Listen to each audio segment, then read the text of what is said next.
All right, so I'm back again. I'm currently at the auto shop that I run because we have an open house at our house today for another hour or so. So I skipped out. My old lady's still at home. She's protecting the animals that are inside while other people are in our house looking at it because we don't trust people.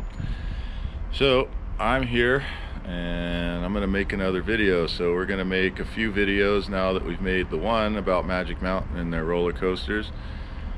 We're gonna do a few more for the roller coasters that we've ridden and do more in-depth reviews of them. I thought it would be a good idea since we both kind of enjoyed making a video already, so why not do it again? So me and her, Danielle, we're gonna be making them together, but there's gonna be a couple that I'm gonna do by myself because she has no knowledge on the subject. One's going to be X2 and the other one's going to be skydiving. So she hasn't skydived and she hasn't ridden X2, so there's no reason for her to have an opinion on it. With that, I'm going to talk about X2 to begin with because I'm missing it and I want to ride it again. It was that fucking awesome. And I'm going to talk about it from the start to the finish and go through the videos and tell everybody just about how it is in detail through the whole ride. And first thing, I don't need to talk about the station too much. You can see all that in photographs and videos. It's just visual stuff. But the experience, walking through the air gate and getting into one of those seats is something. It was really cool for me. It's really cool for any ride that I do that's new or anything that I'm nervous about. It is a cooler and different experience than just jumping on a regular train and sitting in the seat. I mean, you just walk in, sit in the seat, and the restraints are completely different than anything you've experienced before. Realistically speaking, it's going to be somewhat similar to Tatsu, but not quite. So it's one of the coolest parts of the roller coaster for me. You go in, you sit down, and you put your arms through the orange restraints, the chest portions of them, and then you close them. You close them down to your chest and buckle a seat belt, and then the ride operators will come over and they ratchet that thing down on you. It wasn't that tight for me, which I don't like to be stapled on any ride. If I'm stapled, I get uncomfortable. So they didn't staple me. They did wrench it down pretty good, but they wanted to make sure I was secured inside of it. So there's that. Then, as we can see here, they get ready and the seats rotate, so you go from seated to laying on your back, and that's what's really cool about X2 is it's just a cool experience and a cool feeling to rotate on your back, like, hey, I know this is coming. You watch looks like the brakes drop out from right about the center of the track area, and that's when you know it's about to get more real. And then from there, they dispatch the train and you come out of the station and you wind around outside until you hit the lift hill, which not my favorite lift hill. And most people probably won't talk about a lift hill at all, but hey, I like them, man. Some of them are really cool. They're different than others, and each of them have their own quirks, really. And this one's really cool just because the ride is such a cool ride, and it's kind of one of those things that you're kind of awestruck by to begin with when you look at it. But as you go up, the seat's kind of gonna do this as they're gonna do through the whole ride, and you start climbing a lift hill, and it's loud. In case you guys weren't aware, now's the time to get your GoPros out. Tack, tack, tack, tack, tack, tack, tack, tack, tack, tack, tack, tack, tack, which adds to the experience for me. It's really cool. I like things like that. I don't know why. Don't ask me why. I couldn't tell you. But it's just it's a cool lift hill ride up. You're just kind of sitting there. You're not like feeling like you're looking up at the sky or anything at that point. And as you transcend it, then you start to get to the top where you're like, hey, look at Magic Mountain. It's a really cool view. It's not like it's overbearing, like you're super high in the sky. It's going to scare you. If you're afraid of heights, well, it might scare you, but I guess I'm not afraid of heights. But from there, I mean, as we can see, you kind of rotate backwards a little bit more, and it starts to get a lot more real, and then you're staring at the sky and you know this is about to go down. So you leave the lift hill and it gives you right into the first kind of dip, which isn't where you're going to drop, so know that. Don't be surprised by it. That's only to kind of get you in position to have the seat rotate, and the seat is going to rotate, which is really fun. It's what makes the roller coaster so much different from anything else, and again, that's why this ride's so amazing and cool. So as you rotate the first portion, and then you're looking down at the ground, which I was fairly scared of seeing that at first. I know I mentioned that in my other video. I didn't know how I was going to prepare for that, but being the fact that I have gone skydiving now, staring at the ground from 13,000 feet up, I mean, you can't really tell you're falling once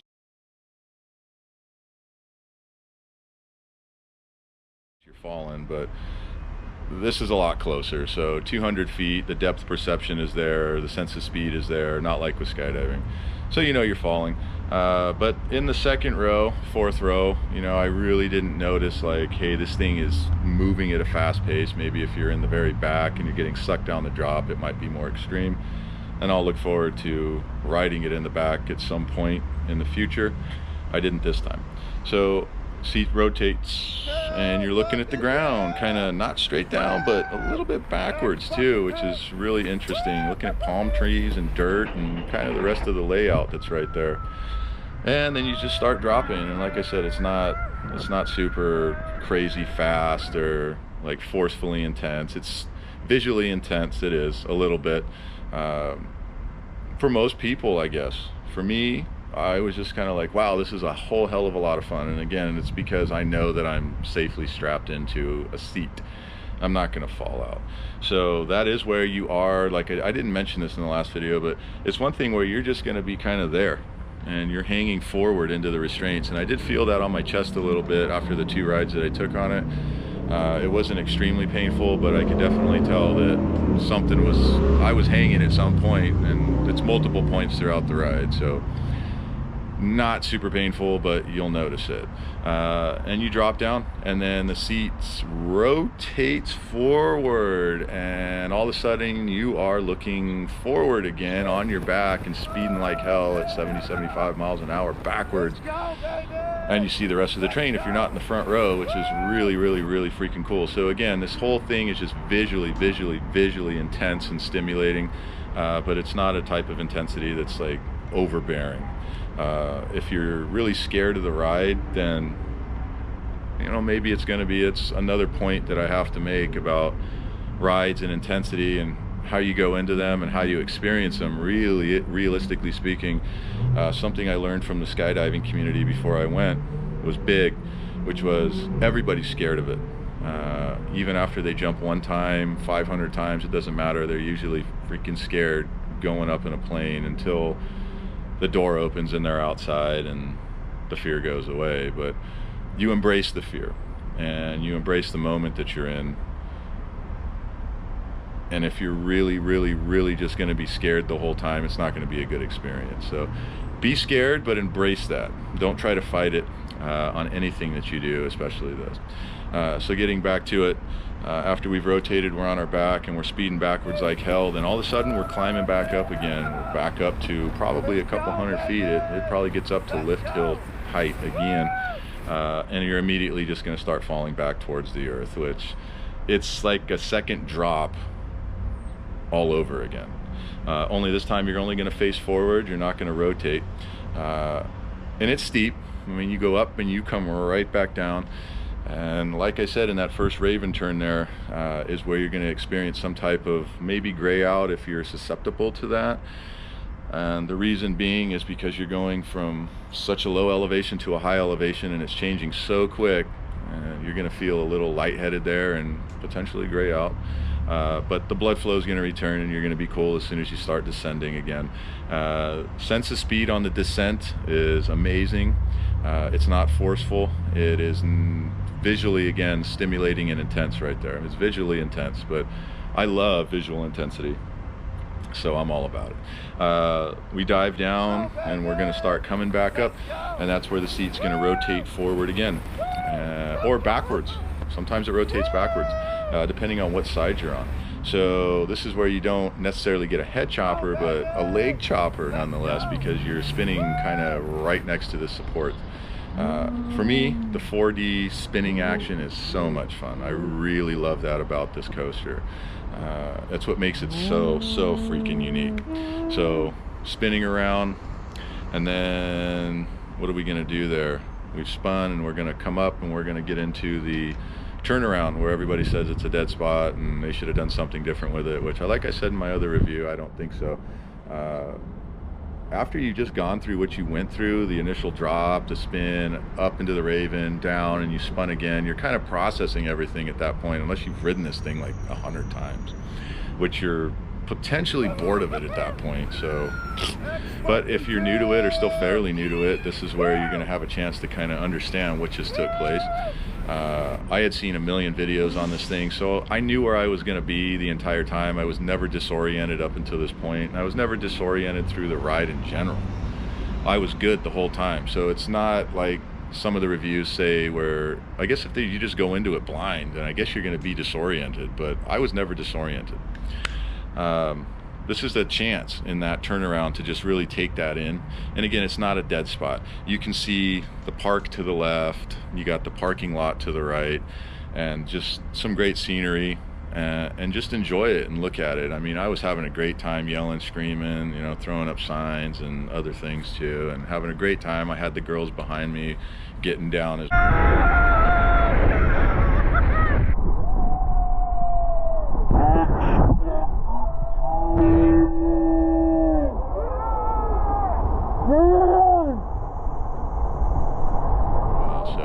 they were having a great time because I was having a good time, and everybody was just having a good time. So have a good time there, and enjoy the turnaround, because then it, you know, it gets real again, and you start dropping, not an extreme drop, and the sense of speed's there. I don't know how fast we're going, but the sense of speed really returns right there.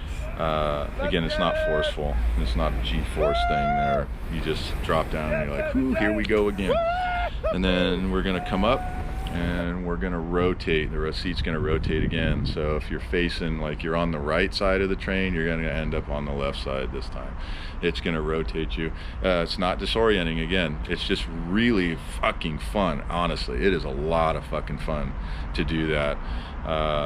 Right after that, hey, if the ride's working with its fun pyrotechnics, you're gonna have flames thrown in your face, right? It didn't work out that way for me. I would have loved to have felt it on a 111 degree day. How much hotter can you make me? I was already sweating pretty good, but from there, we're up, and now we're gonna enter the last Raven turn, which again, this is the rough spot of the entire roller coaster. Like I said in my other video, and you can see it, you know, you're bouncing the whole way a little bit. I did feel it in my calves just a tiny bit. I mean, I have pretty muscular calves and I'm strong. So again, like I said, if you're sensitive or weak, maybe that's where people get the whole, it beat the crap out of my calves. I should have put my feet forward, which I don't really think I did too much, but I did feel it a little bit. But I'm totally cool with it because it's well worth the ride. But again, from there, we're going to go into the last Raven turn.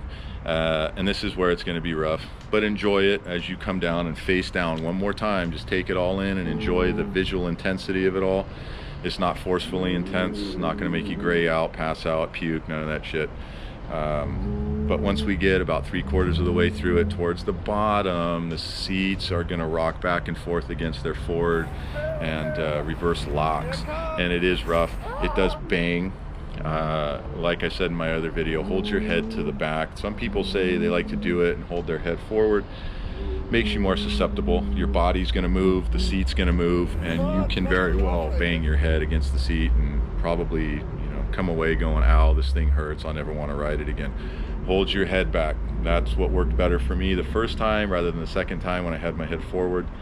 After that's over, all we do is spin one more time, and now we're on the brake run and we're going in and we're like, man, this was fucking awesome, I want to do it again. And that's pretty much it, you know. Come back in the brake run, the seat rotates back down, and you get to do something that's actually really cool of a feeling. Unbuckle the seatbelt and act like you're Superman, opening up your shirt, revealing your cape. Hey, I'm Superman, I just rolled X2. Or you can act like you're opening your breastplate up, right? It's a cool feeling. It's just different than really any other roller coaster, other than Tatsu, which me and Danielle will talk about that one. But that's essentially it for X2. And again, it is a seriously amazing ride. Very unique. This is very unique to look at. I love the way those the type of trains that are more to right to the left instead of suspended below or sitting above the track. I really love how they look just going around the layout, just watching them, not even have to be on it. It's so elegant, it's so cool. Really a special ride, and I can't wait to ride it again. But I did want to do a more in-depth review of it, which I'm pretty sure I got here. But don't be scared of it. Just embrace how awesome it is and go forth and ride it. I can't wait to ride it again. And I'll do some more videos of in-depth reviews of different coasters that I've ridden, from Great America and Magic Mountain, and even Six Flags Discovery Kingdom, and maybe even the Boardwalk, even though there really isn't much involved with the Boardwalk. It's not that great of a place, but we've done a few things there. And there's a couple things to rip on pretty good there. So I will do it. And I'm gonna go home now because I think it's time to go home, and I got to do some shit, and then we'll probably do some more videos. So I hope you guys did enjoy it. I hope you get something out of it. If you do, great. Let me know. If you don't, let me know what you don't like. I'm probably not gonna care, but hey, do as you will. So thank you, and fuck you.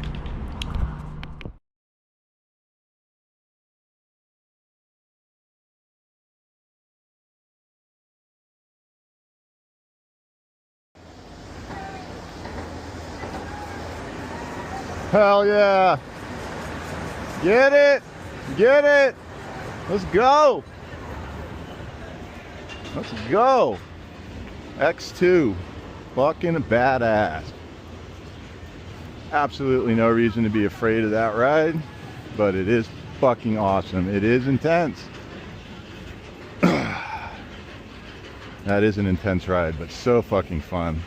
Whoever doesn't go on that because you're scared, you're missing out on so many good thrills. Don't be scared, ride the damn thing.